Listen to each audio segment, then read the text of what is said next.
omuntu yenna atanakkiriza tumusaba nti bw'obanga toli mumativu mu byasaliddwawo akakiiko k'ebyokulonda, waliwo embuga z'amateeka, bw'oba option eyo togirina osobola okutuula n'oyo eyayiseemu n'ogamba nti nze eno y'endowooza yange bwe nti bwe nabadde njagala, ebirowoozo byange musobola obitunulamu ne mulaba nga mu myaka gino 5 egiddako nabyo birina engeri gye bitunulwamu okulaba nti bikolwako.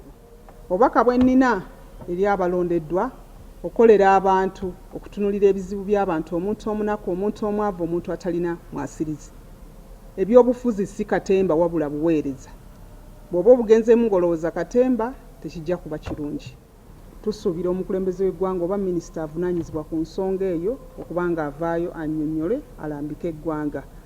Naye kye tubadde tutambulirako nti abaana abali mu bibiina ebisembayo oba ebyakamalirizo be bali mu masomero oba be balina okubeera mu masomero. Naye bw'oba n'abaawo ekikyusiddwamu era abavunaanyizibwa ku nsonga eyo bajja kujja batulungamye bulungi ate tulabe kyekiddako.